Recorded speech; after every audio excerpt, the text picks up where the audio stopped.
Nosso cérebro, ele vive hoje. Nosso cérebro é um cérebro de homem das cavernas, entre aspas, desculpem aí o pessoal da biologia, que vive numa sociedade completamente. Ele está perdido na sociedade que a gente vive. Aham. Outro parâmetro que confunde muito o nosso cérebro e tem um impacto gigantesco na vida das pessoas, e as pessoas não sabem, é luz. É.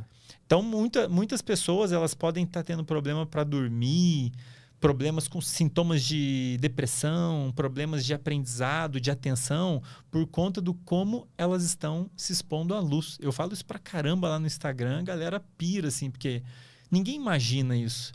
E qual que é a diferença, né, de hoje para antigamente?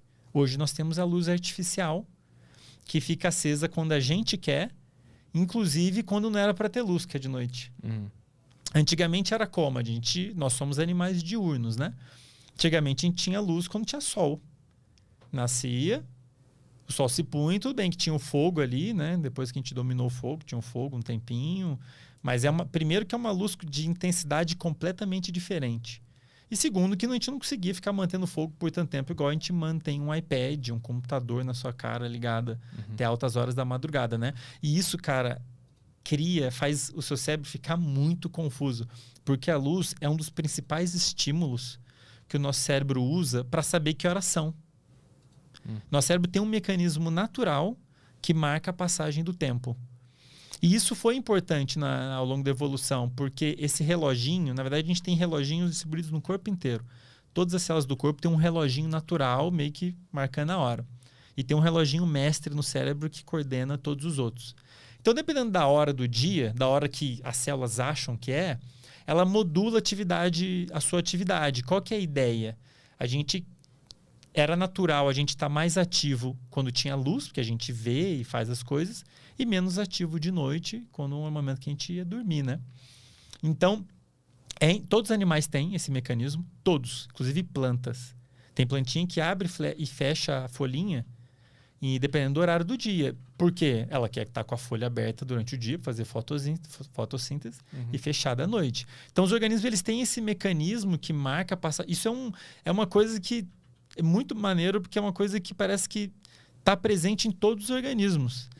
E é um reloginho que é interessante porque faz aquele organismo, nós, as plantas, os animais, aproveitar o melhor horário do dia para fazer o que tem que ser feito. E se preservar nos momentos onde você não vai ter como procurar alimento e tudo mais. E esse relógio biológico que a gente tem, o principal marcador, o principal estímulo que regula ele é a luz. O relógio ele não é perfeito, é um relógio que marca um pouco mais de 24 horas. Então é como se fosse um relógio que tende a atrasar sempre. Como assim mais de 24 horas? Como assim? Então, você tem esse reloginho natural no cérebro, que está marcando a passagem do tempo, e ele é um dos principais fatores que determinam quando você vai estar mais acordado, quando você vai estar sonolento. Isso era para ser uma coisa regular na vida das pessoas. Não é, tá uma zona, né? Tem muita gente que dorme em horários variados, não dorme direito, em boa parte por causa disso. Então, você tem esse reloginho marcando a passagem da hora. Dependendo do horário que ele está marcando, ele afeta, como eu disse, várias funções do corpo. A temperatura do corpo muda.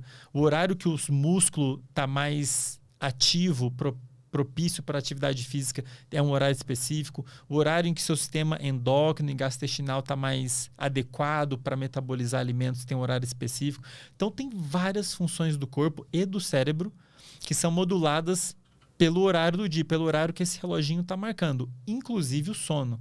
O horário que você vai acordar e vai dormir depende em boa parte desse reloginho. Só que você tem um mecanismo, então, lá que marca a passagem do tempo. Só que ele não marca exatamente 24 horas. O que quer dizer? É como se eu tivesse um relógio marcando 24 horas e pouquinho. Então, se eu não tivesse luz nenhuma, digamos que você fica num lugar escuro, sem luz. Você não vê se está dia ou noite. Você só vai poder contar com esse seu reloginho. Como ele marca um pouquinho mais de 24 horas, você vai estar... A cada dia você vai atrasar um pouquinho. Você vai dormir um pouquinho mais tarde, Entendi. vai acordar um pouquinho mais tarde. Vai dormir um pouquinho mais tarde. Você não vai saber disso. Entendi. E esses experimentos foram feitos já desde 1930 e alguma coisa, por uma duplinha lá, o Nathaniel Kleitman, que é uma grande referência na área de sono, quem quiser jogar no Google e perguntar. E esses experimentos foram feitos. Você pega um pessoal e põe dentro de uma caverna. Isso já foi feito mais de uma vez. Ou um lugar que não tem acesso à luz para estudar esse ritmo natural do corpo humano, né?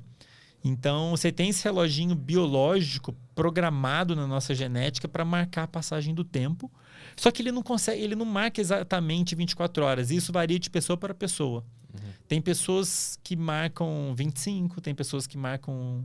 A passagem marca 26 horas, tem pessoas que é 24 e alguma coisa, tem pessoas que marcam um pouco de 20, menos que 24. Entendi. E isso, inclusive, influencia se a pessoa ela tende a dormir e acordar mais tarde ou tende a dormir e acordar mais cedo, se ela é mais noturna ou diurna. A calibragem de cada relógio individualmente determina esses horários que tu Não, falou, pois isso? é. O ideal é que todos os nossos relógios estivessem sendo igualmente calibrados. Por quê? O Sol, se a gente está aqui na mesma cidade, o Sol vai nascer igual para nós dois. Uhum. Então, se a gente se expor ao Sol no mesmo momento, né, luz do Sol, a luz do Sol é como se ela zerasse o relógio. É como se todo dia você chegasse lá e zerasse ele para ele começar de novo. Entendi. E não deixar ele atrasar. Se você deixar ele rodando sozinho, ele vai atrasar um pouquinho todo dia. Uhum. E os horários vão ficar uma zona. Por isso que quando a gente é jovem e fica no quarto jogando videogame, a gente vai começar a dormir cada vez mais tarde. Perfeito. Porque tu nem percebe. Perfeito. Eu lembro que eu comecei a jogar videogame, eu ia dormir às 2, daqui a pouco eu tava dormindo às 3, daqui a pouco eu tava dormindo às 7 da manhã. De tanto videogame que eu jogava quando eu era jovem. E aí é um problema, porque você não tem a luz natural. Porque o que é legal da luz natural? Duas coisas. Uma que ela é muito forte do ponto de vista energético em modular esse reloginho. Tá? Ela é muito mais forte do que a artificial.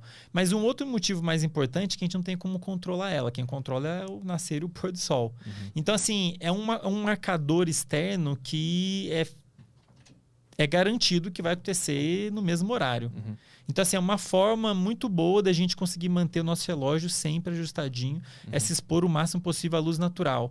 Se a gente não se expõe muito à luz natural, que é algo que pode estar até acontecendo muito na vida das pessoas agora, estão ficando mais em casa, a tendência é esse reloginho perder essa informação importante para regular e o horário das pessoas ficar meio bagunçado. Elas vão começar... Porque daí agora elas ficam mais expostas à luz artificial e a luz artificial tá lá toda vez que você quiser, né?